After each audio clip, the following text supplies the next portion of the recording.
get started. Let me just alert you to the fact that, for no good reason, but other than the fact that it would be good to have it out already, I got the exegetical assignment posted on D2L. I did that this morning, so if you've been faithfully watching and you missed this morning, that's when the drop happened. Okay. This is the exegetical assignment. Let me just note a couple of things about it. It's no surprises here, but I wanted to have it out for you already.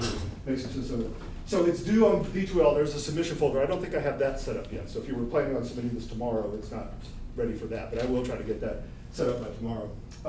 It's due on 11:59. I call that D2L midnight, right? Because that's when it really shuts down, 11:59 p.m. So be sure you've gotten in by no later than that. If you get in at 12 a.m., it thinks you're late and will shut you out sometimes. So you need to be clear about that. So try to make that deadline.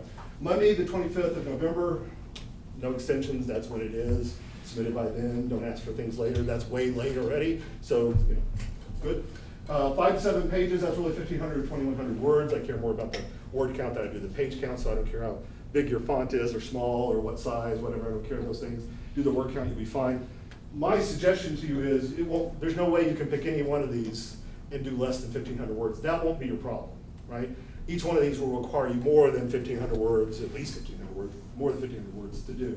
The thing that you'll run up against is the 2,100 words. If you go to 2,115, you're okay. If you go to 2,200, you're okay. If you go to 4,000, we got a problem, okay? So don't expect me to read the 4,000 word exegetical interpretation, right? The assignment, give it roughly within those parameters and you'll be absolutely fine. So that's the kind of technical things. Here's the more important about the assignment itself. What does it really require of you? Select one of the passages. I give you 5. I think I've got 5 total. 6. Is there 6? Oh yeah, 6. There's all 6 of them. You're gonna pick one of these, not a couple of these, not your favorite 3, right? Just one. And trust me, that's enough, right? Those of you who've written on Hegel before know that though this one looks shorter, it's much harder, okay? So don't be fooled by the shorter ones or the easier ones. They're not. They're not necessarily, the longer ones are not necessarily easier, but it doesn't work that way either. They're Hegel. It's hard. So pick one of the passages. That's all you got to do, just one. And here's what I'm telling you to do. Write an essay in which you set out and explain the claims that are being made in the passage. So that's your first assignment. Just what the hell does that even mean? And you've got to do it in your own words. Really hard thing to do with Hegel, right? Because Hegel has particular ways of describing things and saying things, so this is a challenge in and of itself, but it is something you need to be able to do, to say Hegel in non-Hegelian language. Right? So that's what you're struggling to do. And you can't quote Hegel to explain Hegel, because last time I checked, more Hegel doesn't equal clarity, right? More Hegel means, oh great, now another passage I got to do this with, right? So rather than quote more Hegel and say, well, he says this here and he says that here and he uses that term here, don't do that. We all know that trick from undergrad, right? Where you kind of string together a bunch of quotes. Not here. Here you got one quote, put it at the top of your page. The rest of the exegetical assignment is you trying to explain what that passage is saying. That's the first thing to do. So what are the claims? Explain the claim or claims that are being made in the passage. And then, crucially, don't forget this, give me the systematic argument that he's making, either in the passage or that the passage is the conclusion to. Right? The really difficult thing here is that it's always we're taking a slice out of the science of logic. Anytime you take a slice out of Hegel's philosophy in general, but certainly out of the science of logic, or really anything in the system, you think, oh my God, I gotta go back, go back to the beginning. So if I'm talking about essence must appear, that's in the essence logic, I gotta go all the way back to being and do all, no, I mean, yes, in general, that's absolutely the case. Essence must appear does follow necessarily and eminently from being. But I don't expect you to go back and give me all the account of that. That's too fast also. Go back and look at a reasonable stopping place back. And then drive forward to this as a conclusion or whatever the other conclusions you might be looking at or whatever the other claims you might be looking at. Okay? So if you'll do that, you'll get in here. You'll get in 1,500 to 2,100 words. You'll be fine. It's all you, no secondary sources. Right? You may not use any secondary sources. On the thematic paper, the research paper you'll write, if you stay on in the winter quarter, I'll demand that you use secondary sources, right? But for this one, no secondary sources. So don't tell me, as so-and-so says, because that so-and-so needs to be you, right? Tell me as you say and as best you can do it. That's difficult, that's hard, I understand that. That's why I'm giving it to you now. This is not writing a research paper. right? You're not prosecuting a thesis. You're not coming up with your particular view on the matter. You're just trying to struggle through what does it even mean, and why do they get to say that, if they do, if Hegel gets to say that. What entitles him to be able to say that? So what is being said, and how is he justified at all in being able to say that? That's the assignment. Nothing more, but nothing less than that. Right? Now this is an exegetical exercise. It really is to get you to hone your skills at exegesis. Hegel, like a lot of philosophers, is really, really difficult to do an exegesis of, to do an interpretation of, to explicate.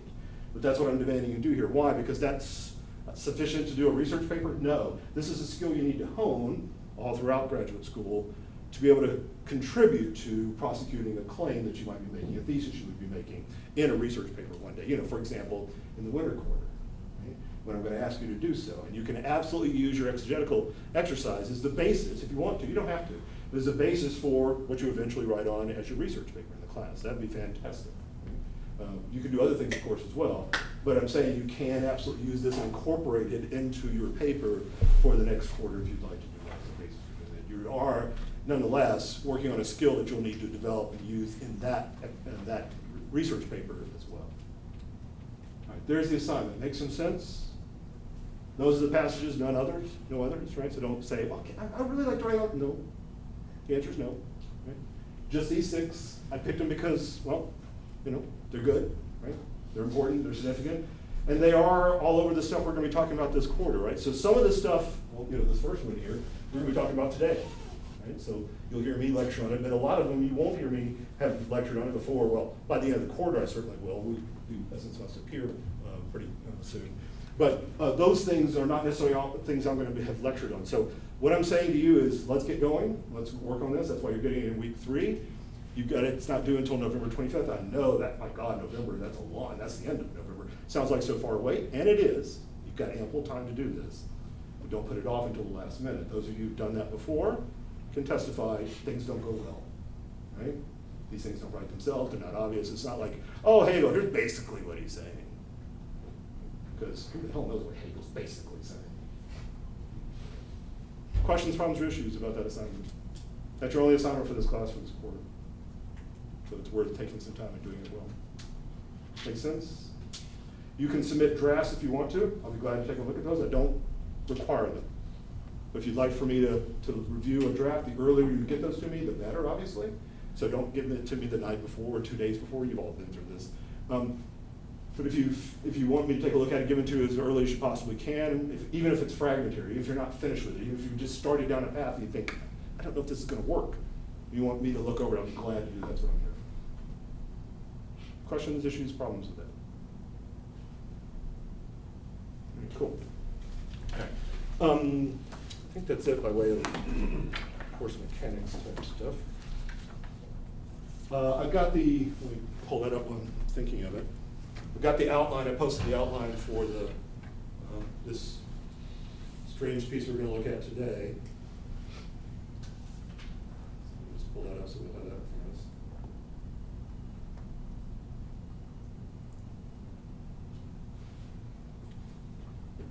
Yes, there's that.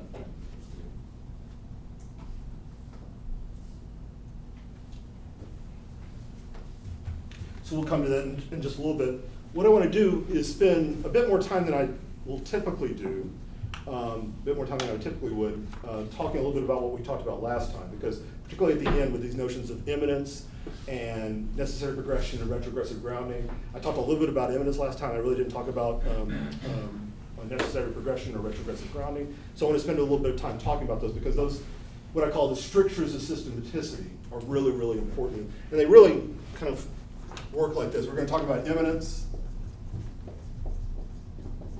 This is the same thing as presuppositionlessness. Just shorter words, it does it easier to use.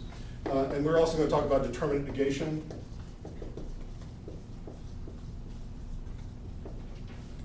You have at the end of the introduction one of the only times that Hegel actually says, here's what determinate negation is. The entirety of the rest of the Hegelian corpus is full of determinate negations. That's what it's always all about, right? But it's one of the only times, if not the only times, he backs out and says, here's what determinate negation really is, as a general concept. So we'll talk about that. And that has two things that go along with it, and that's this necessary progression. methodological strictures that flow out of determinate negation, and then this notion of retrogressive grounding, which is mentioned briefly in the introduction that we talked about last time. It's dealt with more, developed a bit more in the material that you read for today, this piece on with what must the science begin. All right, so questions, problems, or issues before we get going? Things that came up that you're still mystified by? Everything, right? That's fun. We're still at that point, it's okay. We'll probably be at that point throughout much of the quarter, right? What the hell went on last time? You okay? Makes sense? All right. So today we'll be concerned with an extremely important, extremely enigmatic text with what must the beginning of science be made. This text, as we will discuss, is the final of what might best be called the preparatory text. I'm thinking of the preface, both prefaces. We've only read one of them. We'll come back and read the other one at the end. And the introduction, those are preparatory texts as well. So this is the final of them. That are all supposed to lead us in some way into the subject matter of the philosophical science of logic proper. So they all have that as their fundamental sort of goal or mission. Right? Hegel says this repeatedly. All this preparatory stuff, all this extra systematic stuff, non-systematic stuff, is to lead us into the subject matter itself. That's all of it. That's the purpose of what he's trying to do in all of this. And as Hegel tells us, and we have noted, they all do that by employing a distinctive type of non or extra systematic, that is, non or extra scientific form of argumentation, or better, rhetoric. That is, they're all polemical. Right? They're all polemical. That's not a put down for Hegel. It's not scientific, it's not systematic, it's not proofs, it's not deductions. He warns you about that repeatedly. I'm not giving you something that can actually do the work of justification here. But I can clarify things, and I can clarify things through distinguishing between what I'm doing and what others have gone before me, or what historical events or historical preconditions I might invoke to talk about the significance of what I'm trying to achieve. None of that stuff he's going to refer to, none of the histories, right, take the broad term for it, has any justificatory function for Hegel, right? It can't. You can't look in the preface or look in the introduction or look in this piece we're going to look at today. It'll be a little more problematic there. We'll talk about why. But you can't look at much of that material and say, oh, well, as Hegel shows, he didn't show anything in these prefaces, introductions, not showing anything. He's claiming stuff all over the place. He's asserting things. And he's asserting it by way of distinction from other ways of doing things. So it's polemical in precisely that sense, right? It's kind of battle. Polemos, it's right, the kind of battle against other people who are trying to grasp on and think these things as well. And he's differentiating himself from those, and he's taking pot shots at them, all those kinds of things. Right, but not a bit of that is justificatory. It doesn't do any of that kind of work. It can't establish anything. So I always say, beware, right, when you're quoting out of the preface, the introduction, out of these kind of preparatory texts, because there's no justification for that stuff. That's assertion without warrant, right? What could be more dogmatic on Hegel's own terms than that? And that's what he's warning you about continually, right? That's not what I'm doing here. That would have to be done elsewhere. The elsewhere is in the system itself, which, just to be clear, we're going to be there next week, right? We'll be actually in the system. We're already in the system a little bit. We'll talk about where with what must the science begin. So these are polemical texts. And that is that they all seek to bring us into the standpoint from which the science of logic is written and within which systematic philosophy more broadly operates. Here's the problem of the latter we saw from the preface to the phenomenology there in Miller, paragraph 26. What the standpoint that Hegel calls in the phenomenology absolute knowing, what he calls in the science of logic objective thinking, those are equivalent. Absolute knowing, objective thinking, they're the same thing. They do that by taking us from the common, that is the conventional, the traditional conception, in this case of logic, that's what we're talking about. In a word, formalism, more about that again in just a moment. What does he mean by formalism of logic? Two, so it takes us from that standpoint, the ordinary, common, traditional understanding of logic, and that's a formalistic understanding of logic, which is, again, he's not against, it's just not adequate to do what he's trying to do. And so he has to move us from that standpoint, the ordinary, common, traditional understanding of logic, to the standpoint of philosophical logic. And he does that by means of appeals to various kinds of things, like the preconditions, as I called it. I'm going to call them preconditions, not presuppositions, right? Presuppositions, because they're actually not part of the justificatory demonstration of anything. They're literally just reference points, right, for situating what he's trying to do. So, for example, he'll appeal, as we saw in the preface of 1812, he'll appeal to intellectual events like, Kant's critical philosophy emerging out of the pantheism controversy, as we talked about it. That's 25 years ago, right? That's that reference there. But he also is appealing to, apparently, because these are illusions, they're not definite dates and stuff like that, He seems to be appealing to social political events like the French Revolution and its impact on subsequent thought. So he's got all of that he's appealing to. But again, none of that is a presupposition because none of that plays any kind of role in demonstrating anything. It has a role in moving us, if anything, from where we're at to where we need to be. And it's a ladder, it's a crutch. It is something that cannot be used in the system itself, has no purview there. So all these texts operate, they forge a pathway or a ladder from the common to the distinctly philosophical epistemic vantage point by various types of appeals to history.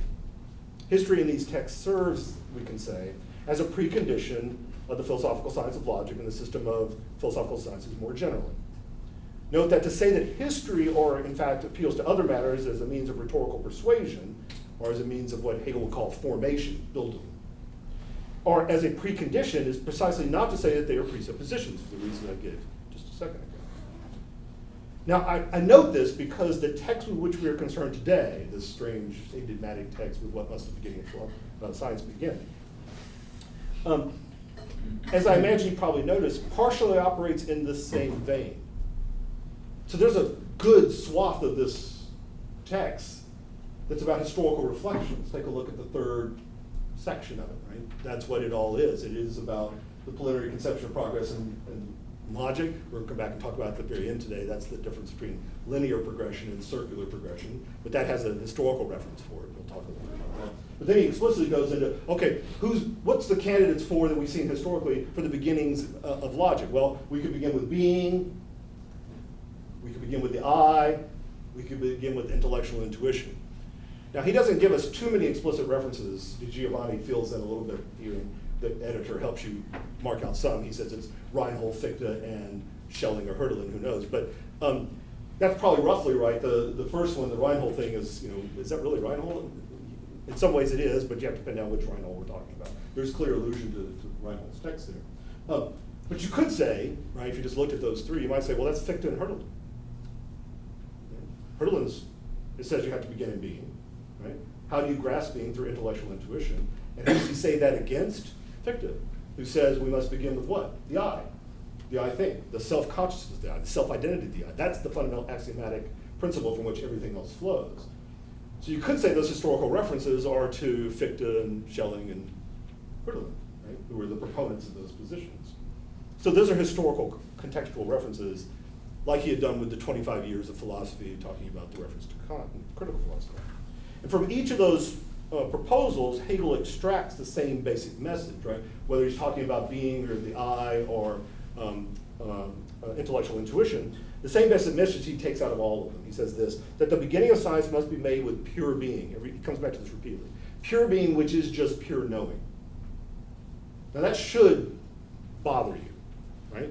Pure being, which is just pure knowing, because that's not right? Pure being is one thing. Pure knowing is quite another. So why does he keep just kind of tossing in this, well, they're basically equivalent. Are they? They don't sound like the same thing. One's a thought process, and whether it's pure or not, what's that mean? And another is the status of the world, being, and whether it's pure or not, what's that mean?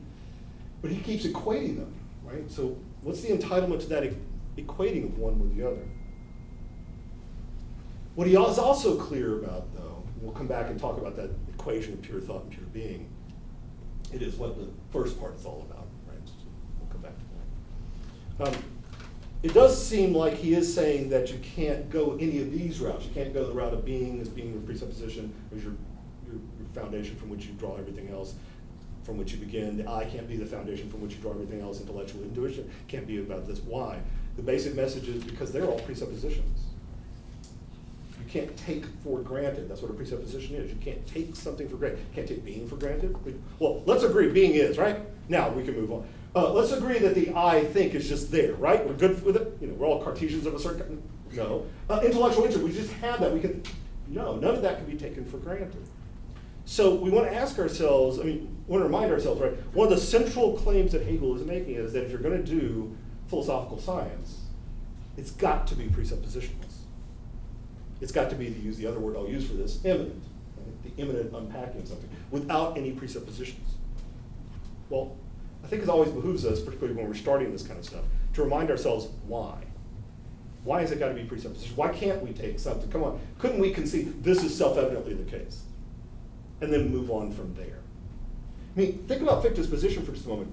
We lambast him and make fun of him quite often in Hegel circles and in early German Romanticism. We make fun of him all the time. There's reason to make fun of him. But you could say, well, there is something to the claim, isn't there?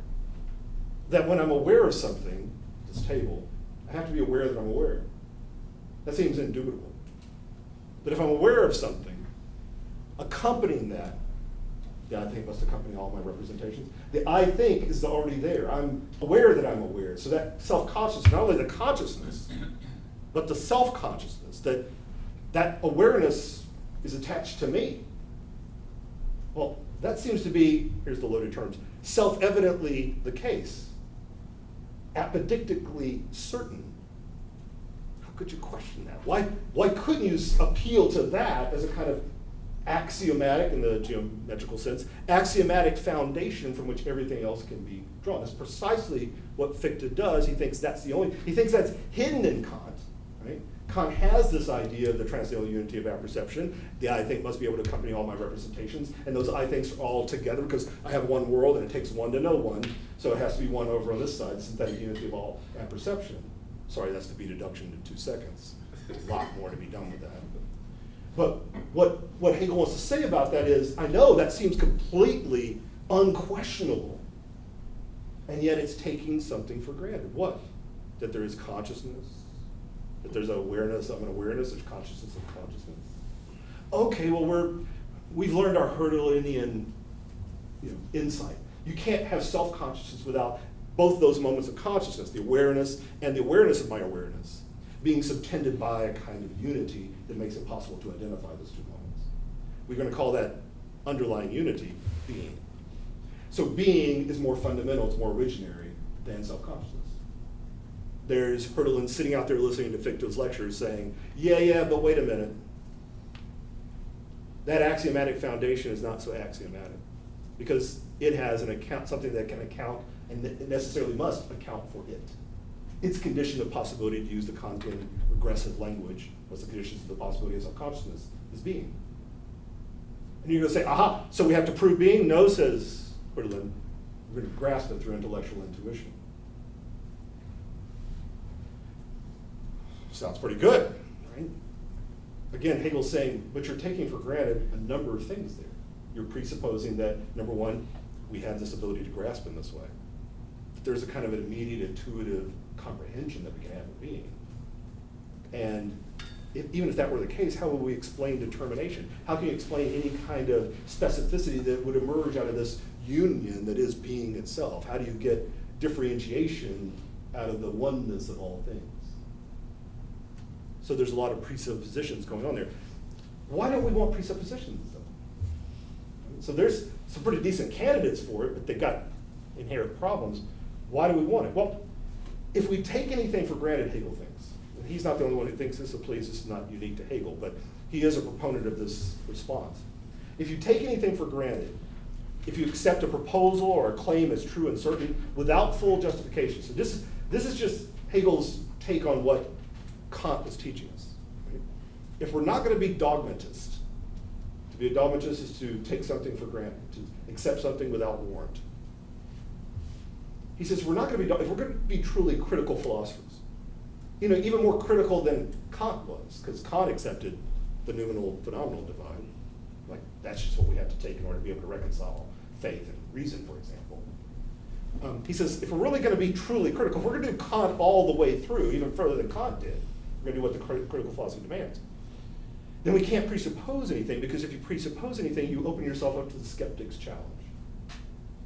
And there's a threefold, it's called the Agrippa Trilemma, threefold skeptic's challenge.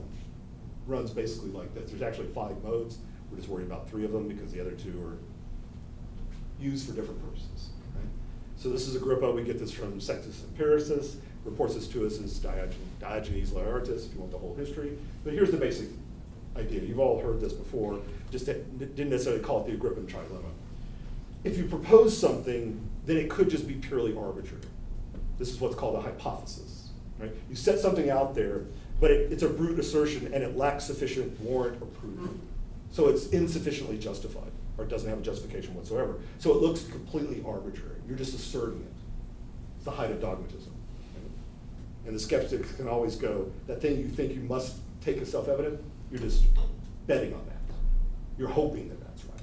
It's arbitrarily posited as self-evidently the case. We hold these truths to be self-evident. Well, you're holding them is what makes them sort of have that position, right? And that's an arbitrary positive. So that's the first skeptical challenge, right? Arbitrariness. The second skeptical challenge is infinite regress. Okay, so you take being to be the fundamental, but being is predicated on something else. And being and whatever else it's predicated on is predicated on something before it. This is the infinite regress problem, right? So which comes first? You see this in a version of this in Hölderlin, right? Is it being that comes first, or is it intellectual intuition that comes first? Or how do they work? They're together. Okay, well, really, how does that operate? So that's the infinite regress problem. That's the second of the trilemma. Here's the third of the trilemma. One we're going to come back to with a little vengeance at the end of class today if things work out correctly. If not, we'll be there next week. Circularity. So hypothesis, infinite regress, circularity. The claim you begin with, it assumes precisely what it's supposed to justify. In other words, you're going to start with something and you're going to end with something. And at the end you're going to say, but the end actually requires the beginning and the beginning actually requires the end. They require one another. It's circular reasoning. And circular reasoning is quite often, has traditionally been thought to be wholly vicious. Because it's just one thing assumes another, and that thing assumes the prior thing. You go back and forth. Which one is ever proved? Neither one. So skeptics use these challenges to undermine the claims to apodicticity, the claims to certitude, the claims to foundationalism of any kind. This is always what a skeptic is trying to do, is undermine the claims to foundationalism. We can argue about what they're trying to achieve in doing that, right? There's a long history of debate about what the skeptic's ultimate goal is. But certainly their tool is the dismantling of any claims to certitude. And here's the three tools they use: arbitrariness, that claim about the hypothesis, infinite regress, or circularity. Those are the tools of fallacious reasoning that they believe is at the core of all kinds of foundationalism. So Hegel's saying, look, I know those. Right? He wrote a whole long thing about the difference between modern and ancient skepticism. He talks about these modes there. But he says, to avoid those challenges and the destructive consequences of skepticism that were taken to follow from them, Jacobi famously tells us skepticism leads to solipsism and nihilism and atheism and the destruction of society, and everything bad flows out of that. So Hegel's aware of that. Hegel's aware that there's a challenge out there of skepticism. He knows what skepticism's reputation is, that it's not just an epistemic endeavor. It's ultimately practical, and it will not just destroy epistemic certitude, but if those foundations are ripped out, it will ultimately rip out the very pillars upon which we have society. So hence the solipsism, pure subjectivism, right? Relativism, and ultimately nihilism. Nothing exists. There is nothing. So Hegel, recognizing that challenge, and others of his generation, he's not the only one to worry about this, they all in some sense or another are worried about this. They sought the foundation of all things, what they call the absolute, the in itself, the unconditioned, the object of metaphysics. They sought the foundation of all things that could itself be shown to follow from an account that would take nothing for granted. There's the challenge of speculative philosophy, Hegel's work. How can you show the foundation? How can you demonstrate the foundation? How can you establish the foundation of all things without assuming anything? You can't assume its object. You can't assume its method. You can't even assume with what you're going to begin. Hence this question, with what must the science begin? If you do that, and only if you do that, do you have any hopes of having a truly critical, yet post-critical metaphysics? Now, you may have also noted that the first two sections of the text, with what must the science begin, the problem of beginning on pages 45 to 46, and what I call the antinomy of beginning, more about that in just a little bit, but that's pages 46 to 48. So just those first few pages from 45 to 48 in the translation. They reason about the problem of beginning in philosophy and even articulate what I think is best to call an antinomy about this issue. Namely, must the beginning be mediated or must it be immediate? And that they do so without any such appeals to history. And this is kind of odd, right? You're used to this by this point. You think, oh, like the preface, like the introduction, we're going to get some kind of appeals. You know, we're going to hear how Fichte screwed this all up, right? Or Hölderlin got this wrong, or Kant has an exoteric and esoteric. None of that. He just launches right in at the very beginning of that text into this issue. And they do so without appeals to history, whether intellectual or social, political, or otherwise. None of that's there. It's all absent from it. That's because these sections are, I think, best characterized, those few pages, are best characterized as the first genuinely systematic or scientific accounts and arguments about the subject matter, here namely about the beginning of philosophy, with which Hegel is concerned here. So I said we'd get to the science proper next week, the system proper next week. We're actually already in it. Those few pages are him laying out an antinomy about beginning philosophy itself. So already it's the beginning of the system itself is one of, literally not one of, the first move is to question about its own possibility. So hence the strangeness of this unique text in the Hegelian corpus. It is, as I mentioned at the end of class last time, a hybrid. It's part scientific systematic, I'm using those terms interchangeably, and it's part polemic. It's part stuff we're familiar with, that's what section 3 is. Right? That's the helpful, well maybe not so, but the references to historical figures and historical movements, that makes some sense. But this first stuff is like, okay, he just seems to be, winging it. Right? There's no reference points here. I'm at sea. What's going on here? Well, that's because he's elaborating a problem on its own terms, without presuppositions, imminently, posing the problem of what is a beginning in philosophy at all, and how do we think about that? He tells you right at the beginning that no matter which way you go, you're going to end up, as he says, you have it in your translation, in contradiction. Literally, what that says in the German is, you'll find either path you go down will find its refutation. We'll come back and talk about that just a little bit. Now I'm going to focus on that scientific systematic discussion for today. So I've said some about the historical reference. I'll come back and say a little more about it when we get there, but that's enough for now. That'll be the major stuff I wanted to say about it already, is that it really points us to why we have to be presuppositionalist. But before we turn to that text and the extraordinary important issues with which it grapples, I want to recall several points from our last lecture. So here's some things I talked about last time. I want to come back and just rehearse with you briefly because they really are significant and going forward, I think. So let me just recall briefly a couple of things I talked about last time and then develop from there a couple of other things I began to talk about and expound upon those, and then we'll be into this text itself in the later part of today.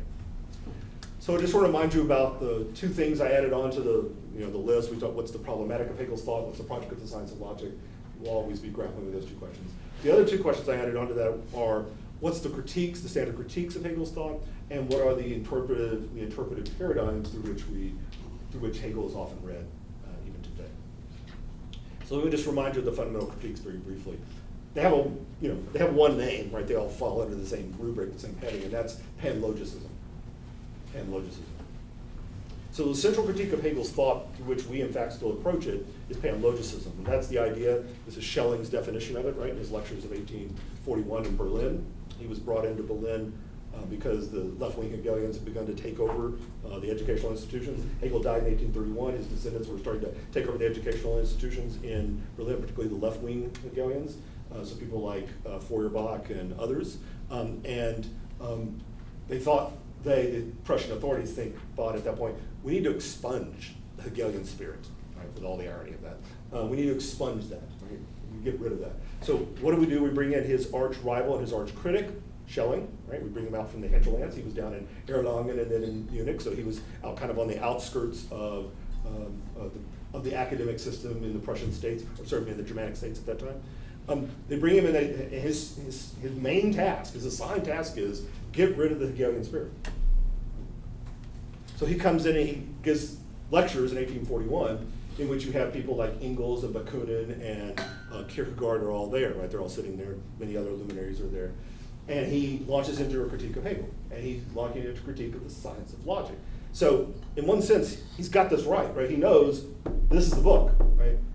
either flies or doesn't fly with this. Right? You can talk about all the other books he published, The Philosophy of Right, you can talk about the Encyclopedia, but this is the book. So let's go after the main core of Hegel's philosophy. And he charges it with panlogicism. And this is the way he defines it. He says, for Hegel, everything only exists through or by virtue of what is logical. In other words, panlogicism is the idea, panlogicism, is that everything is explicable, everything is ultimately groundable in the categories explained in the logic. Another way of putting that is everything has a rational account. Literally everything can answer the principle of sufficient reason. The why can be addressed, why is this, can be addressed about literally everything. It does not go wanting, it does not go without answer. That's the basic claim. It's a full-on, complete, and utter rationalism. Schelling's claim is that it doesn't work that way. That there is something that exceeds, eludes the capture of reason. He has many names for that, but at the end of the day, his favorite one was being. Being. You'll say, well, wait a minute. It's right there at the beginning of the book. We're going to read it next week. It's being. That's why he picked it. Because he wants to say, I know it's the first thing talked about, but it reveals the problem I want to talk about, which is Hegel's double deception, as he calls it. Right?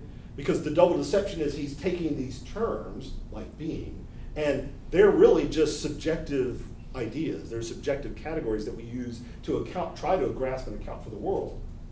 And he's using them like they're objective categories. There's the first deception. He's taking the subjective concepts and masquerading them as though they were objective concepts. Well, that means that there's something that exceeds those concepts, something beyond them. We called that last time the problem of the ineffable, the critique from the ineffable. There's something that exceeds rational grasp. There's that won't go into the concept. There's a remainder left over set or going on. Levinas will say the other can't be captured in any of our ways of comprehending the other. The other always is on high, is beyond any kind of grasp. Ethics precedes ontology, says Levinas. So there's the first deception. It's a double deception, so there's the first one. The second deception is Hegel says all the time this kind of crap about it's all got to be immanent and flowing from within, and this just develops into this, and that develops into that, and this kind of necessity, immanent necessity that flows from one to the other. That's a load of crap, says Schiller. This whole philosophy has been rigged from the very outset. That the way he talks about being is already heading towards and assuming where he wants to get to. Namely, in this particular text, the concept. So there's a teleological constriction in this account. That it's all really about where it's going. It's all predestined to hit there. And so whenever he's giving you some kind of supposedly immanent account of the nature of being, no. What he's doing is he's allowing the end to dictate, shape, and mold his account of the beginning, so that the beginning can't but lead to the conclusion of the end. And we called that last time a critique from the immemoriality of being. The immemoriality of being, because being there functions as a kind of reservoir, a milieu, a matrix. It can be drawn upon.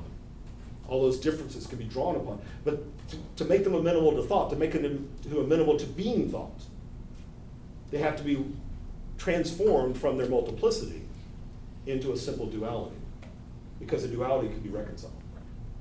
And if you want to have complete and utter explainability, if you want to have complete and utter totalization, then you've got to have things where they can actually be reconciled with one another. Something can't stand out such that it's unreconcilable with everything else. So there's a taking of the reservoir of multiplicity, forming it into a duality known as contradiction. And from those contradictions, being able to explain literally everything that exists in the world. So they pose these two questions. Are the categories merely subjective thoughts masquerading as objective thoughts? That's the question of the ineffable. And is the development of the categories truly immanent to them? Or is it determined by an extrinsic goal or demand of complete totalization? That's what's really running the show, so to speak. So it looks like it's immanent. He says it's immanent, but it's not really. That's the question of the immoral. Now, as I noted in our last session, we'll come back to those questions explicitly at the end of the seminar. Right? So we get all the way very at the end of the logic. We'll talk about those questions again. But I would like for us to hold them along the way, hold them at least intact as we're beginning to read Hegel. Is this really immanent? Is this really subjective thoughts, masquerading as subjective thoughts? What's going on here? Right? Those are the right questions to have, among others. Those are certainly the right questions to have. So we must always ask at each moment in the science of logic whether the categories it sets forth are merely subjective ideas, masquerading as objective thoughts, and whether the analyses and lines of argumentation being set forth are genuinely immanent to those concepts, or are they being foisted upon them by an extrinsic demand, for example, for totalization. Doing this is the key to our reading not only achieving a well-supported and exegetically grounded interpretation of the work, understanding it, difficult enough, but also for our reading to be critical, so critical understanding, which as far as I know is a philosophical reading of the text, not just Hegel said X, so we all believe X. What could be more dogmatic, what could be less critical, right? But we do have to figure out what Hegel's saying X is, right? That's tough and hard, that's interpretive work, exegetical work. But then we also, as we're working on that, right, you have to settle that question. But as we're working on that we should carry along the questions of critique. Whether that be the critique of the ineffable, critique from the immemorial, we ought to be asking those questions. But we also ought to do this as well. We must also follow Hegel's admonition to interpret and assess his work from the standpoint of absolute presuppositionlessness, what he'll call to think purely, to think abstractly.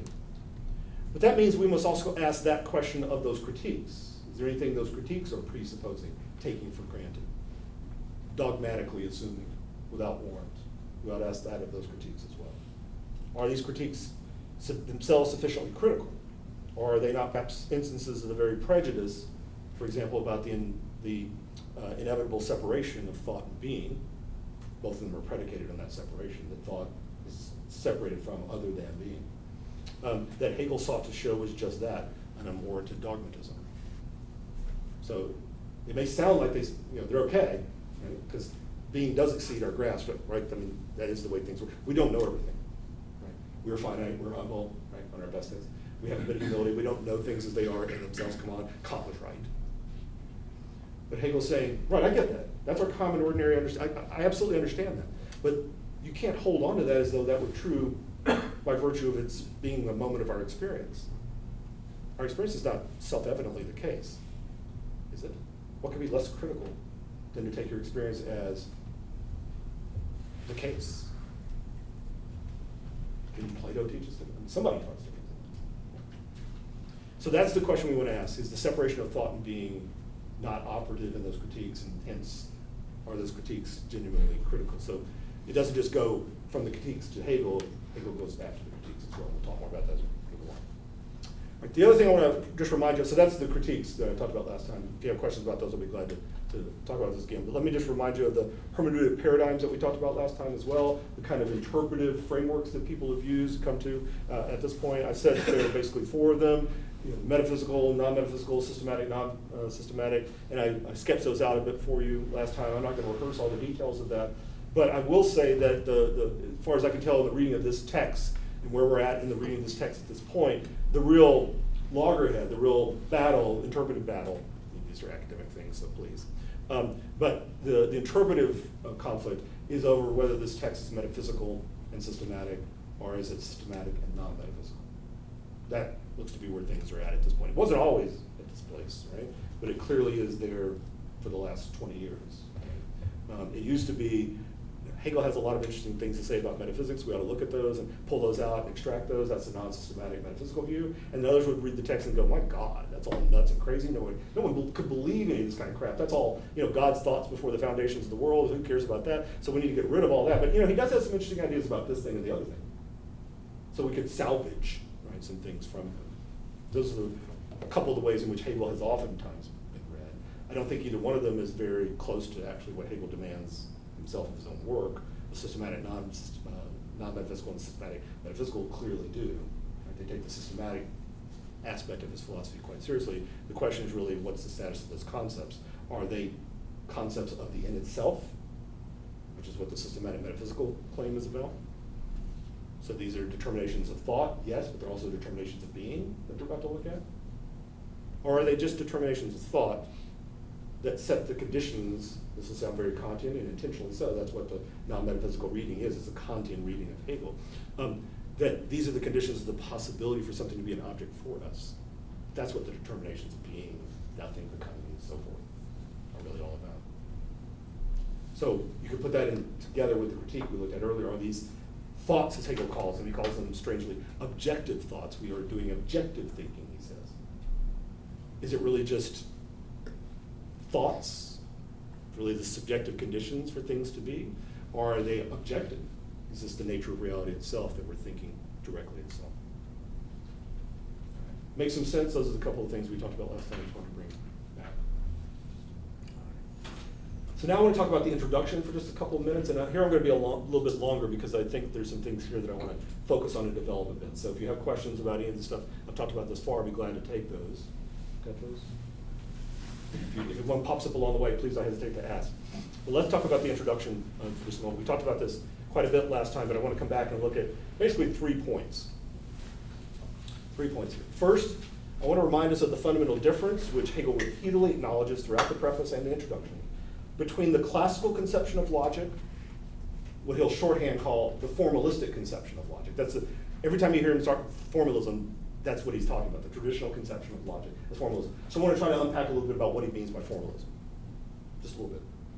He draws a distinction between the classical conception of logic, that is formalism, and the speculative logical science that we will be exploring in the science of logic.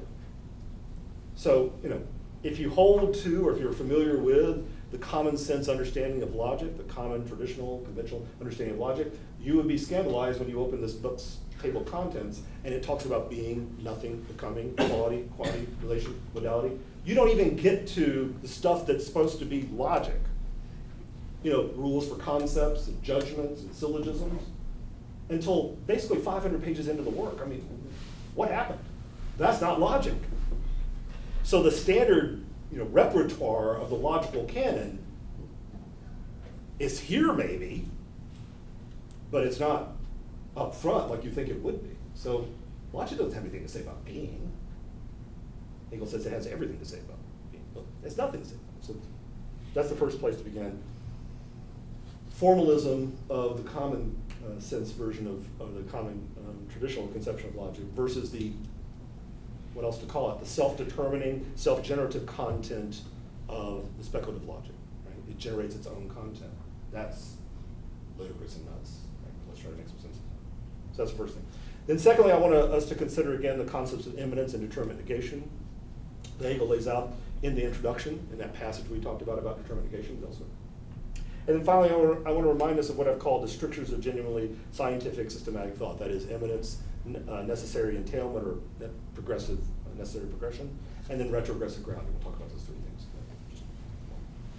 All right, so let's start with the formalism of classical logic versus the self-generativity of speculative logic. So what's the difference between formal logic and speculative logic?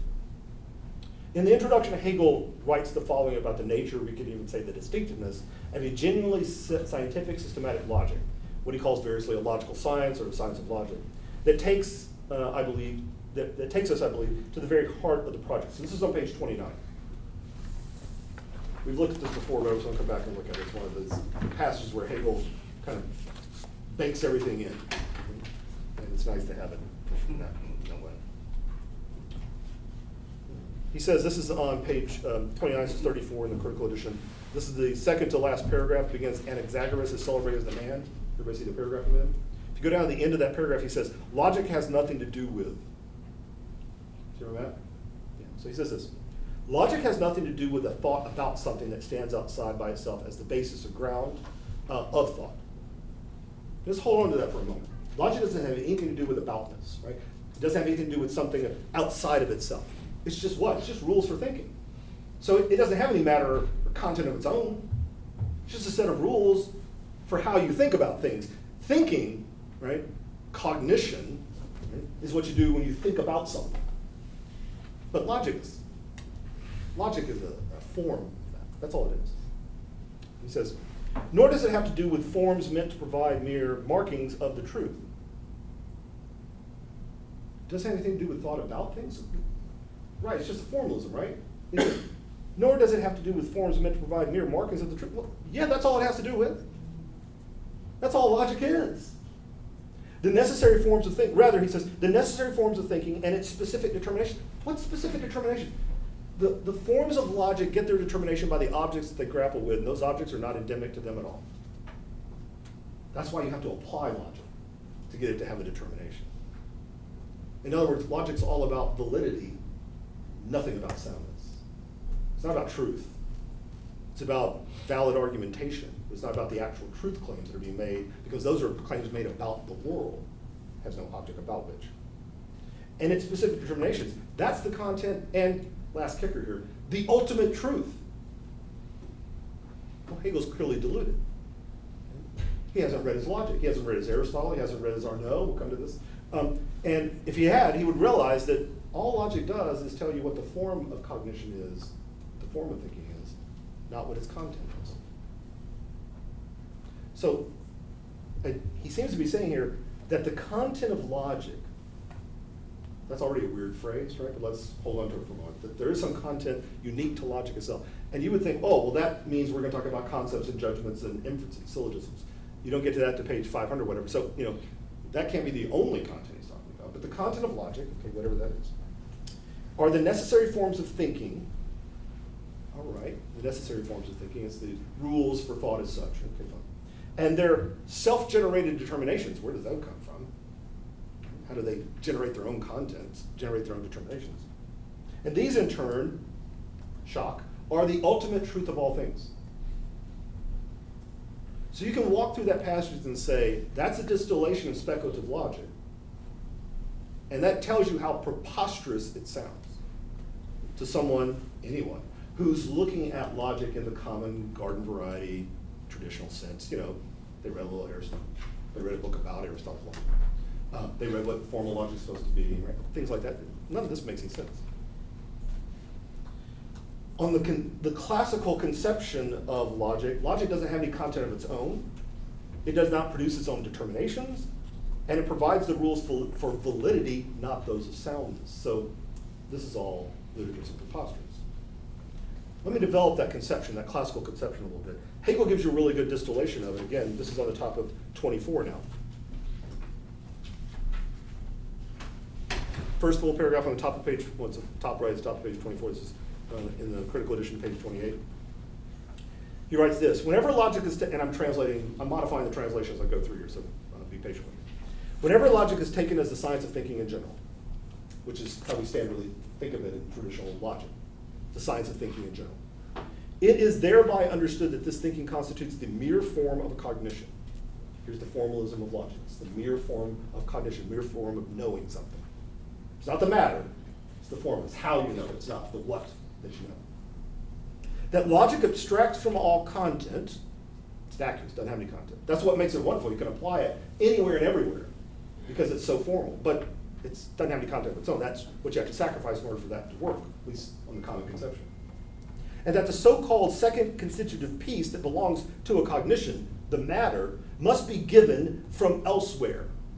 Logic doesn't give you the matter. Right? This is the traditional conception. It must come from elsewhere. Well, the standard account of that is it comes from sensible intuition. What you're thinking about, what you know about. So the about comes from the world that you access through your sensible intuition. Hence, that logic is that from which this matter is completely independent, set over against, opposite from it, can give only the formal conditions of truthful cognition. There's validity, truthful cognition. Not truth, but valid or truthful cognition.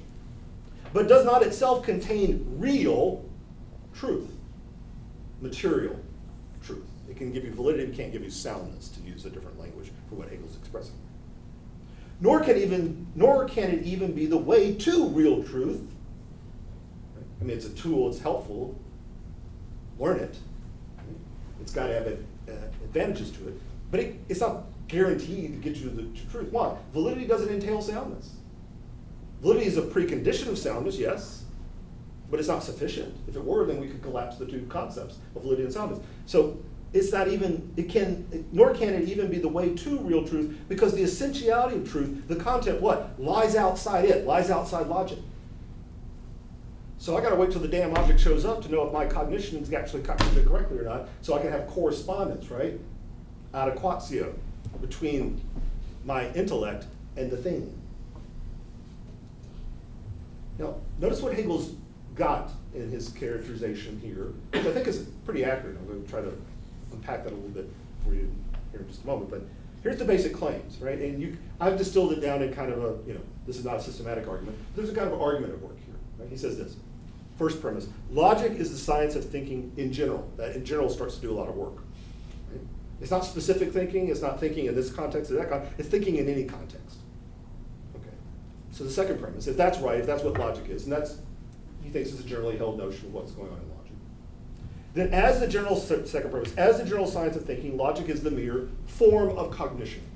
So if it's thinking in general, then it's merely the form of cognition, it's not the content of cognition. Its content, the content of logic, must come from elsewhere. It must come from sensible intuition.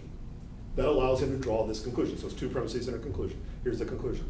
Therefore, since the matter of thought is abstracted from, logic can only be about the formal conditions of truthful cognition, validity, not the real truth itself, soundness. There's his account of formal nature, the formalistic nature of logic, traditional logic. Now, the classical logic of Hegel's time was Aristotelian logic, which was to be found primarily in the 6 works that were later grouped, Aristotle never did this, grouped together under the title The Organon. And these works, especially the prior analytics, are concerned principally with rules for the valid formation and use of concepts, rules for the valid formation and use of judgments, and above all, here's Aristotle's rule of focus, the rules for the valid construction and use of the various kinds, he calls them figures, of inference, of deductions, syllogisms. So if you go to your Aristotelian tradition, you say, what's logic ultimately about? Is it about concepts? Yeah. Is it about judgments? Of course, because that's the putting together concepts into propositions, right, fine. But what are we really after? We're about the use of propositions in relationship to one another. That's what happens in reasoning and inferential reasoning, which we use in deductions. Aristotle's all over that. That's what the prior analytics is principally about.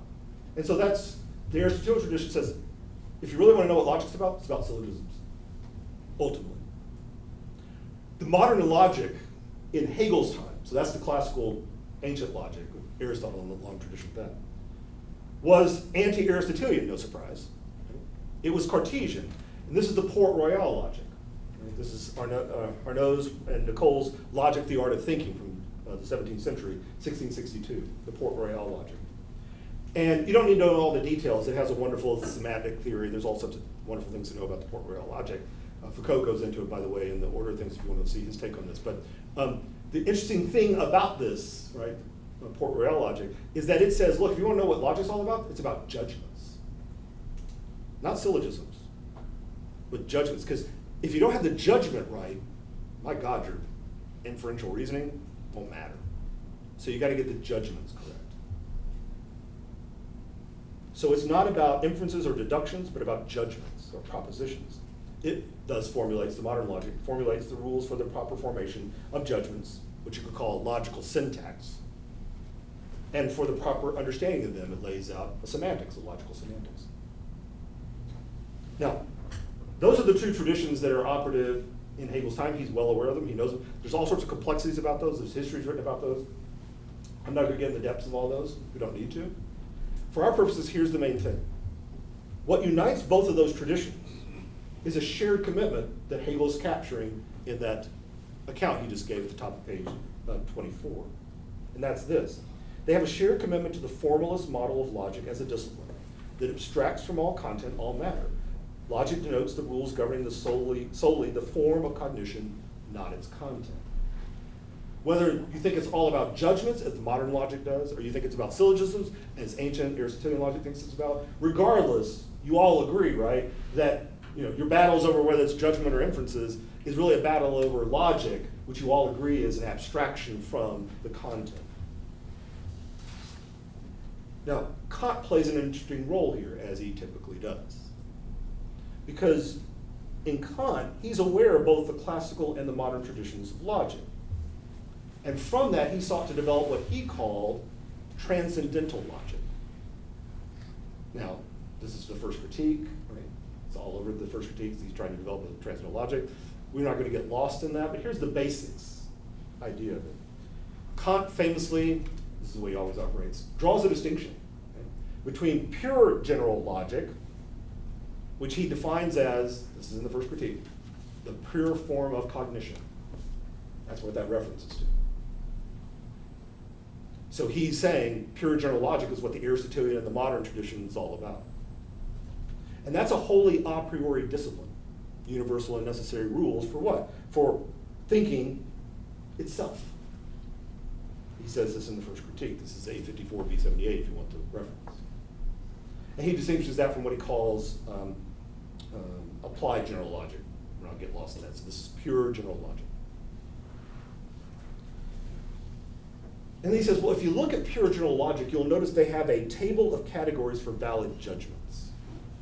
Table of categories for what constitutes valid judgments. Notice he doesn't go to the inferences. He goes to judgments. So he's following along in the modern tradition. But the table he takes is from the Aristotelian tradition. Classic Kant. He's trying to wed those two traditions together. He says, they're onto something with this judgment stuff in the modern sense of logic. But we need the table of categories. What's those categories? The quality of those judgments, the quantity of those judgments, the relation of those judgments, the modality of those judgments. If that sounds familiar, it should, because what Kant then does is he uses pure general logic, that table of categories, as famously the leading clue, the Leitfaden, to figure out what transcendental logic is. Because what's transcendental logic? Transcendental logic is the rules for the formation in relation to objects. How you synthetically put together objects to be known. So now it's not just a table of categories for judgment formation. It's a table of categories for object formation. The objects of possible experience. You don't have to wait around to see what the objects conform to, but you could know that the objects have to conform with them in order to be objects for you, because you can't make judgments about them, and judgment is how the understanding operates. So that's a clue. Pure general logic gives you this table. That becomes a clue that you can then use to say, aha, that's how the understanding operates, not just with respect to nothing, right? It doesn't have any content at all. That's how it operates in respect to objects, at least their a priori possibility. So he takes the categories of valid judgment in pure general logic, quantity, quality, relation, modality. You should keep this in mind, because I often make this mistake, and call me on it. Kant always puts them in that order. Quantity, this is the Aristotelian order. Quantity, quality, relation, modality. I'll flip that. I'll say quality, quantity, because that's what Hegel does, for all kinds of crazy reasons we're going to talk about. It's important. He takes those categories of valid judgment, quantity, quality, relation, modality. This is at B106 in the first critique, as the leading clue, the guiding clue, the Leitfaden, by which to discover the fundamental synthetic and unifying operations of the understanding with respect to its a priori construction of the manifold of sensibility into objects of possible experience, which is, of course, now no longer pure general logic. That's a transcendental logic, because now it's about the possibility of objects. What he says is that transcendental logic is about the relationship to objects a priori.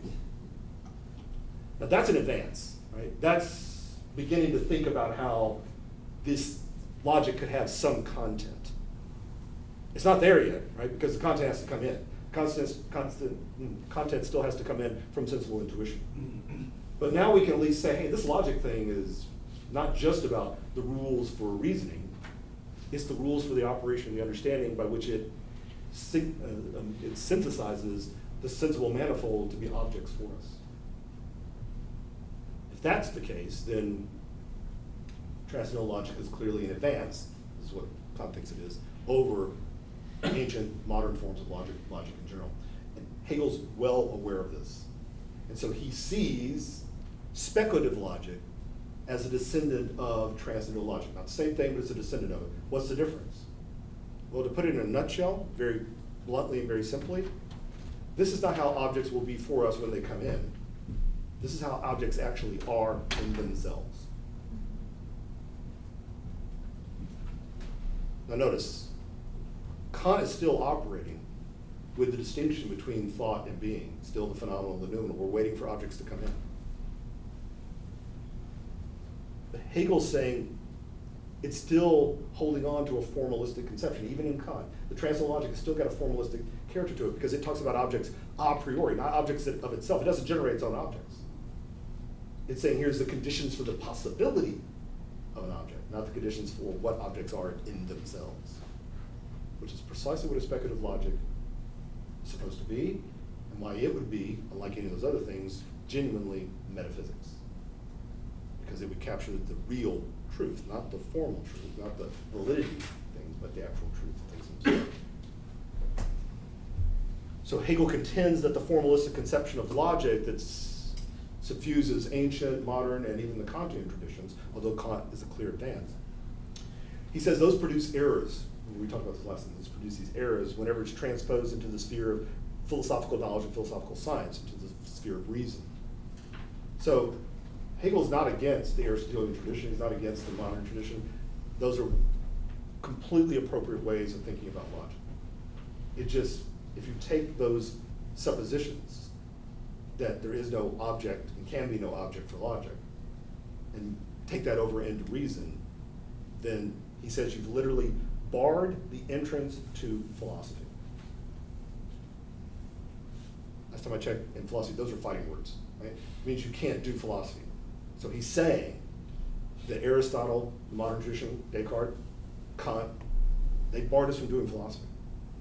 And this is a famous line out of Hegel, right? This is usually thought to be, right, his hubristic kind of craziness, where he says, for so long we've aspired to do philosophy. We've had the philosophia, the love of wisdom. I'm saying we need to get on with wisdom, not the love of it, not chasing after it, not to search for it, aspiring towards it. We need to actually grasp it. Can we do that or not? That's his question. So those prejudices, that logic has no content of its own, that logic cannot be about truth, qua correspondence of thought with its object, only validity, can't be about soundness, since content can only come from outside logic itself, and that logic is wholly about the form of cognition, only about the form of cognition. Those are actually bars from the entrance to philosophy itself. So the preliminary task of philosophy, and specifically of the philosophical science of logic, must be to discard those prejudices, to let go of them, to leave them behind, to abandon them at the entrance, so that they are not brought into the domain of science itself. Or you can put that same point slightly differently. With what are we supposed to begin then in philosophy? How are we supposed to start philosophy? This bars the entrance, and we're going to let all that stuff go. Then how are we going to do philosophy at all? Recall again that passage. Logic has nothing to do with the thought about something. This is the passage on 29. Logic has nothing to do with the thought about something that stands outside by itself as the basis or ground of thought. Nor does it have to do with thought forms meant to provide mere markings of the truth. Rather, the necessary forms of thinking and its specific determinations are the content and the ultimate truth itself. Now that's an expansion, of course, of what he said in the About Logic in the preface, that logical science constitutes metaphysics proper. That's what those two passages are saying the exact same thing in a slightly different language. Here he's just taking on the formalist. Right? He's taking on the formalist prejudice. So let's think about two issues that those claims raise, I think. One is the distinction between thought and being. That'll lead us to the question of immanence. The other is about how in the world can the content determine itself? That'll lead us obviously to the notion of determinate negation. So briefly about thought and being here. We'll come back to this repeatedly, but let me stay with it here. So the content that is unique to speculative logic. So what's the content of speculative logic that's not the content of transcendental logic, not the content of modern or ancient forms of logic? He's telling us already, right, the speculative logic, its content is the necessary forms of thinking. The categories of quality, quantity, here I'm reversing because of the way Hegel does it, quality, quantity, relation, and modality, and the rules of concept, judgment, thank you, and inference syllogism. And these, Hegel is claiming, are themselves the ultimate truth and the foundation of all things. So that's what he thinks this book is about, right? It's about the categories, the Kantian categories, which, remember, he'll say this all the time, right? Hegel will say, Kant was onto something with those categories, absolutely. But he just swept them up. He just took a table and then said, here's a table of categories for judgment formation. That's a table of categories by which we know the world. Slow that train down, right? You just transferred one set of categories over to another. You've actually got to show what each of those categories is and why they, crazy but important, entail the next one. Why quality entails quantity, that's messed up. Why quantity entails the following, relation, and why relation entails modality. If you'll look at the table of contents to the science of logic, quality, relation, and modality is the objective logic.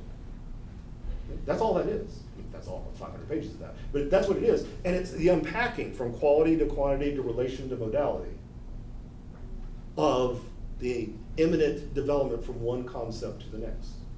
And then, surprise, in the concept logic, what do you get? Concepts, judgment, syllogism. You get the rules for the formation of those basic elements of logic. But that would mean, if they're the foundation of all things, if that's the foundation of all things, then those aren't the rules for validity, or better said, they aren't the rules only of validity. It's not only the rules for rightful thinking, truthful cognition. It's the rules of truth itself. So they're the rules of not only of thought, right, but they're the rules of being. To use Hegel's language for this, the for itself of thought is one with the in itself of being. So the absolute is famously in and for itself. So Hegel is telling us that the problematic premise that renders logic wholly formal is the separation of thought and being. This is what undergirds the formalism. This is why the content has to come from without, has to come extrinsically into logic. It's because logic is just about thinking, and thinking is separate from being. Hegel is claiming that a genuinely speculative or scientific or systematic logic must thus begin from the oneness of thought and being. But that would seem to go against everything that our senses and our standard forms of thinking teach us, doesn't it?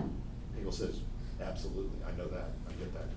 We don't live in a world that tells us all the time that thought and being are one. If anything, being is outside of our thought. We're constantly trying to catch up with being.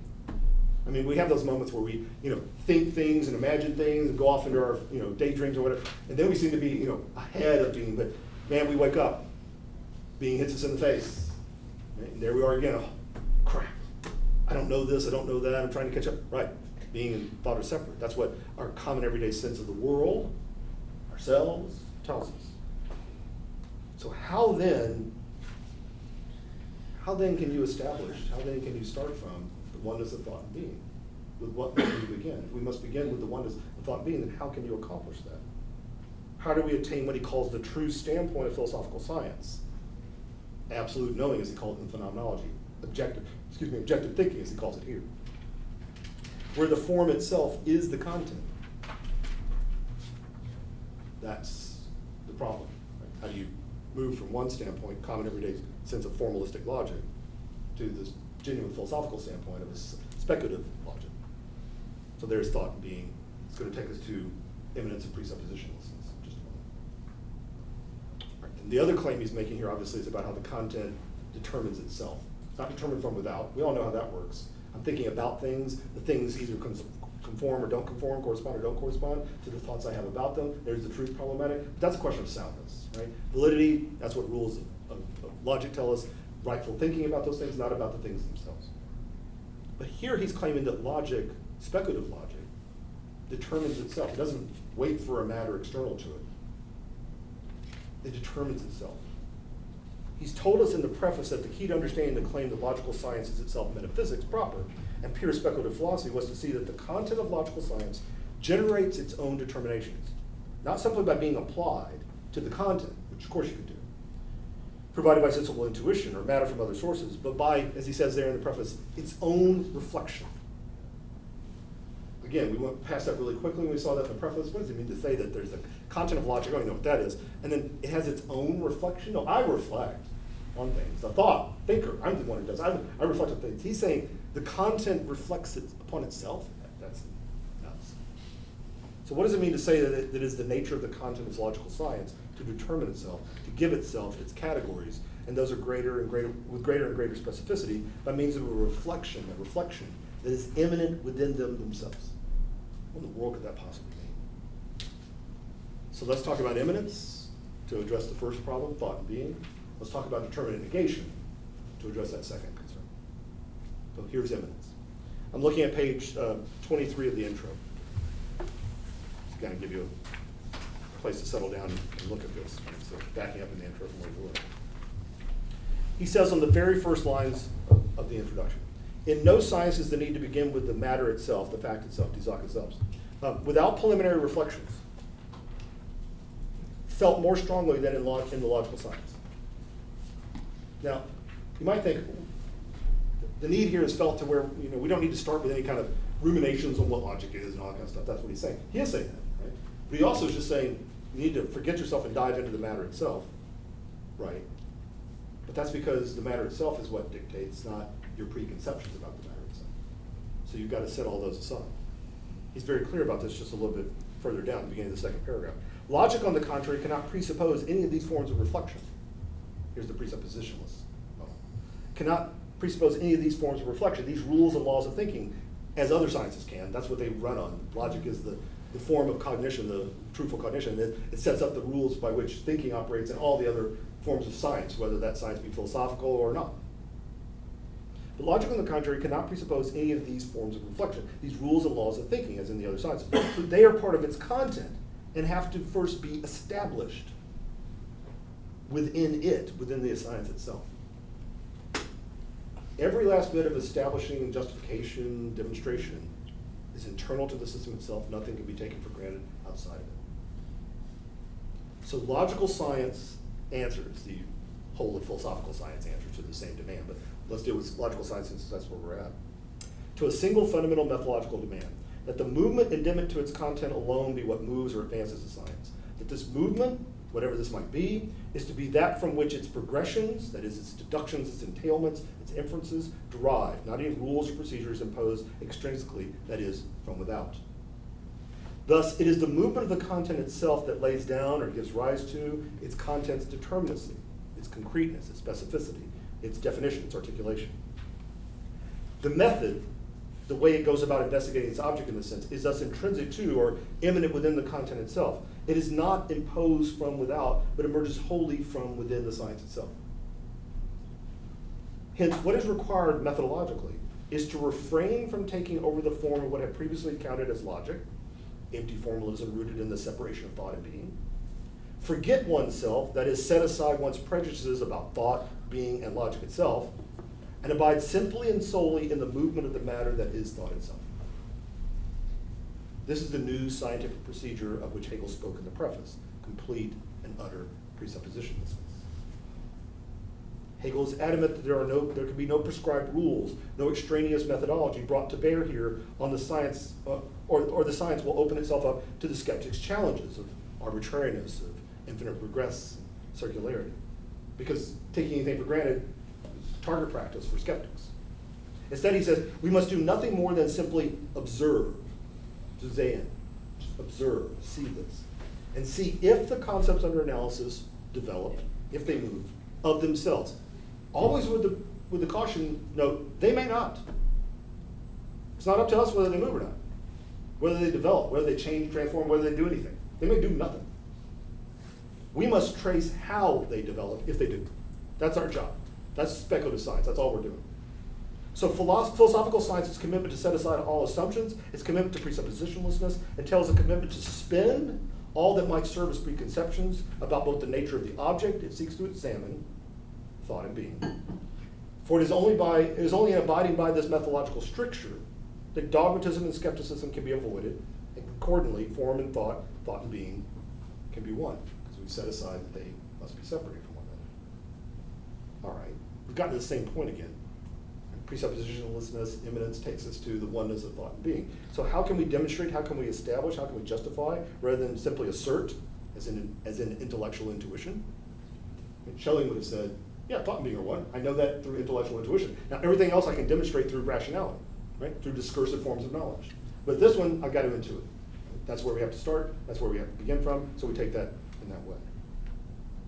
But how can we demonstrate? Hegel won't allow intellectual intuition to do that work, because that's a cop-out. It's opening up to the skeptic's challenges. Oh, you just take that to be what your intellectual intuition is telling you. It's arbitrariness. So how can we actually demonstrate that thought and being are one? Does a genuinely non-dogmatic, critical philosophy not demand this of itself? So there's one of the fundamental challenges. Don't we have to demonstrate that thought and being are one? We can't just refrain from thinking in preconceptions and set that one aside too, right? We've got to actually demonstrate that in some way. More about that in just a little bit. Then look on page 33.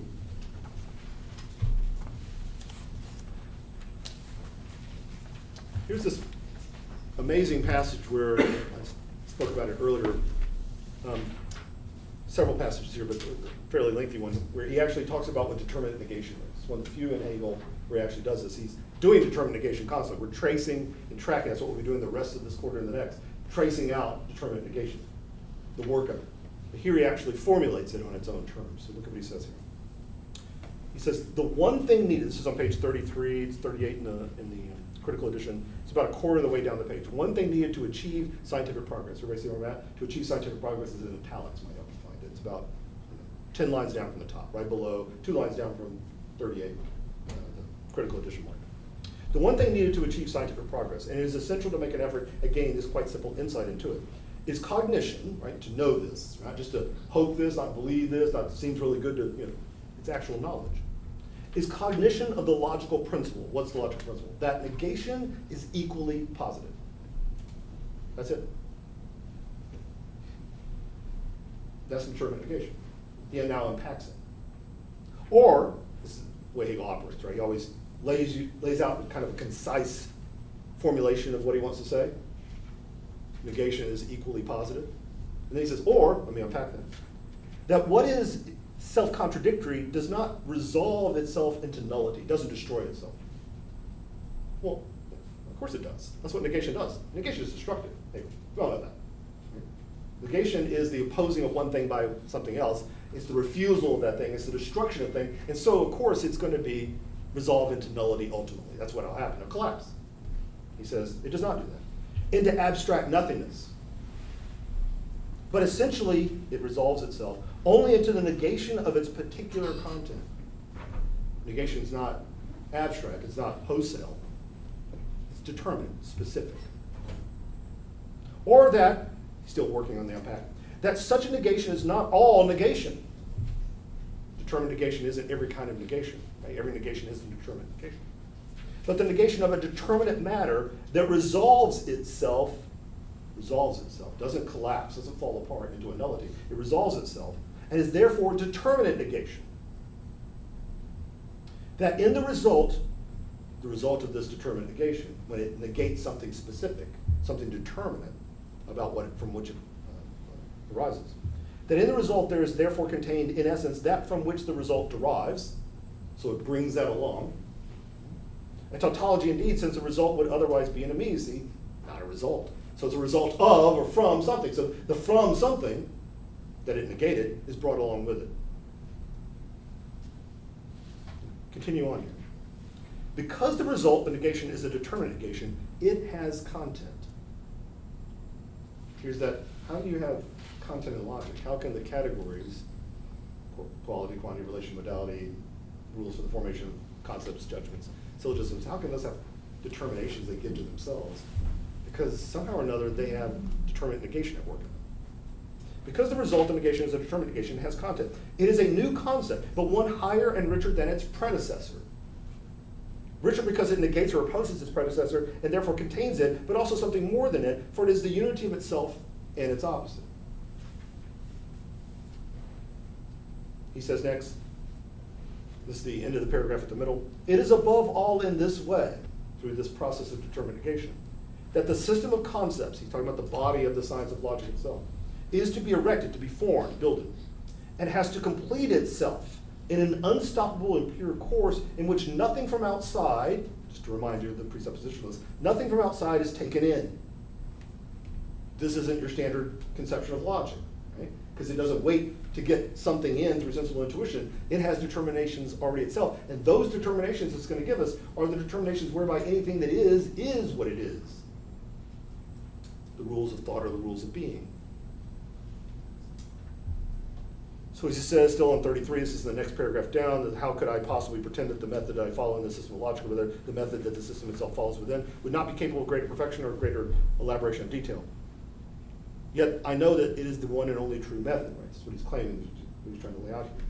This is made obvious by the fact that this method is, look what he says, not something distinct from its subject matter and content. Well, then it's not a method, right?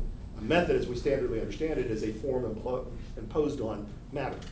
Here's our way of thinking about you, how we're going to think about you, applied to what we're thinking about, the matter of thought itself, right? That's what a method is. And Hegel's saying, yeah, I know, this method isn't like that. This method is endemic to the nature of the matter we're thinking about itself. That's why the methodology in this text, as I mentioned before, is only explicated at the end, because it's only actually justified at that point. It's been shown. It's shown itself to be the very logic by which the world is what it is. So the true method is not something distinct from its object and content, for it is the inwardness of the content, the dialectic that it possesses within itself, that moves the content forward. So here you go. Here's one of Hegel's actual uses of the term dialectic. He doesn't use it very much. Here's where he's using it. What does it mean? It means determinate negation within concepts. So that there is no dialectical methodology. Sorry. There is no dialectical, strictly speaking for Hegel, there is no dialectical methodology. Strictly speaking for Hegel, there is no methodology. Hegel doesn't have a method. We'll talk about what he requires of us to do, right, in order to be able to see the development of these concepts, which are the categorical structure of being itself. That'll require some strictures upon us. We'll talk about what those are, some operations we'll do in response to that, but the actual dialectic is something that happens in the material itself. There's a dialectic of being. There's a dialectic of essence. There's a dialectic of concept. There's no dialectical methodology that's applied to those things. So you'll look far and wide to find Hegel's dialectical methodology. There are no texts on that. Right? What he's saying is that there is determinate negation. Determinate negation is in things. There's a dialect that's endemic to things. This is not the weaving of the philosopher, right? Doing the work of weaving same and other together, like in the sophist. This is what happens within things themselves. We observe it. So the negation of which he's talking about here is a negation that's endemic to concepts themselves. He well knows about how we can object to things, we can refute things, and we, as knowers, can carry out negations. We can negate things. He well knows that. He well understands that. But that's not the subject matter here. The subject matter here is concepts negating themselves.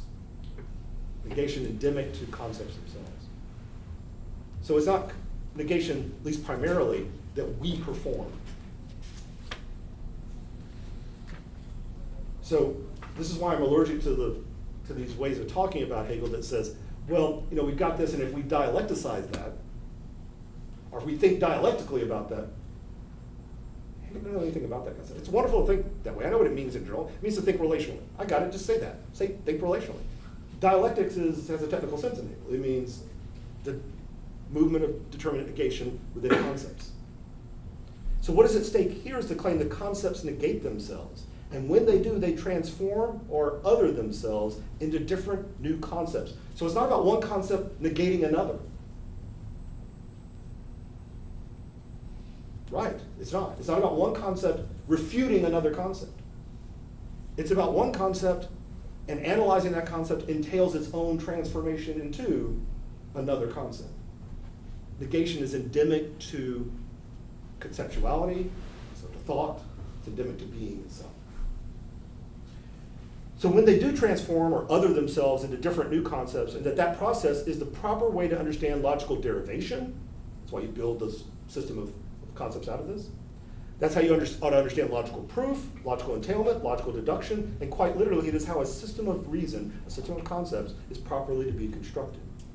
One concept follows from another by virtue of the first concept negating itself and engendering thereby a new concept. The new concept is therefore higher, we could even say more fundamental, and richer than the preceding concept, the concept from which it derives. But note also that because it is generated by the negation or othering of the preceding concept, the new concept includes the preceding concept. Didn't refute it and leave it behind and say, well, that's all crap, get rid of that. No. The concept from which it was produced, the concept from which it was derived, that's included in it includes the preceding concept within itself precisely as part, one moment of what defines it as a new concept. The new concept derives from the prior concept, so it includes it within itself. So very quickly, very schematically here, give me a moment to do this, then we'll take a break. If we observe, I don't know, being, like we're going to start doing next week, we will see that it imminently and necessarily vanishes. It negates or others itself into nothing. And we will see that nothing also imminently and necessarily vanishes, negates, or utters itself into being. Each becomes the other. And the name for this vanishing of each into the other, of being into nothing and nothing into being, this restless instability, the name for that is becoming. As a result, becoming names the result of the determinate negation that is endemic to being nothing, and becoming is the truth of being and nothing. Being and nothing really are becoming. They're made possible by becoming. It's a higher, richer concept than being or nothing. And it is that it, becoming, is therefore what makes being and nothing themselves each possible, and hence we can say not only is it the truth of those, that's a formulation that Hegel will often use for this, right? He'll say, this is the truth of that. So becoming is the truth of being and nothing. What does that really mean? It means it's what they truly are, so it means it is what they most properly are. There is no being and nothing. There's the vanishing of one into the other, the restless instability, which is becoming. That's the truth, and that's what they are really in truth. Now, becoming will prove out to have a deeper truth as well, because it will transform itself. We'll see how that story goes. But let's stop here and just notice that. Well, that means that becoming is the ground. That's weird. The ground came last. Right. The ground comes last for Hegel, because it's what's entailed by the more abstract, the more immediate. Being and nothing vanish into one another. They're vanishing into one another is becoming. Becoming is not only what makes them possible, it is their ground. It's their truth and their ground. We will talk then about retrogressive grounding. The ground comes last. This process of generation through determinate negation is what Hegel refers to as the dialectic that the content possesses within itself. And we will quite literally be observing it in action throughout the rest of this and next quarter. As it is, as he says here, this is on again on 33. Passage already quoted, but it's the end of that paragraph that comes over from 32. It is above all in this way that the system of concepts, the body of the science of logic, is to be erected, formed, and has to complete itself in an unstoppable and pure course in which nothing from outside, here's the eminence, is taken in. Eminence and determinate negation. So strictly speaking for Hegel, as I said just a moment ago, there actually is no dialectical method. That's because, again, strictly speaking, there's actually no method at all in Hegel. All we are to do, but let's acknowledge, this is asking a lot, maybe too much. But here's what we're asked to do, is this. Refrain from all presuppositions. That's a pretty hefty demand on us already. A hermeneutic would say can't do. We're too tradition thickly laden that we couldn't. We don't even know all the prejudices that we have, all the presuppositions that we carry with us. So how can we refrain from all of that? But there's what philosophical science demands of us. Refrain from all presuppositions. Observe the imminent unfolding via determinate negation of concepts into their determinations, and eventually into other concepts as a result of those processes. Thirdly, then select a name from within the representational field of language for that resultant determination. Why do we call it nothing? Why do we call it becoming? Why do we call it being? We're drawing on the fund of representational language to say something that's not purely representational. Deep problem. And then finally, elevate that term to the status of a concept, which is to say, elevate the term not to be an axiom, nor to be a general definition, but to be a genuine, what Hegel calls principle. We'll talk more about this in the science of logic itself. That is, a principle is a rule that accounts for why and how the universality of that concept that it names necessarily particularizes itself in specific kinds of individuals. You'll account for how it actually works. That's what the science of logic is all about. It's not just, here's a bunch of categories I love. Here's a bunch of categories that are actually entail one another necessarily. And there aren't just a bunch of categories that govern our thought and our thinking. They do that. They are the rules of thought. They entail one another, so they determine themselves without waiting for content to come in. They generate their own content. They are self-generative in that sense.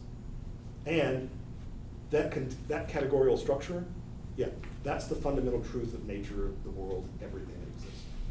It's the foundation of all things. It is truth. All right. We'll take a break at that. It's 4:37. Be back at 4:47. We'll move on from there. Yeah, thanks.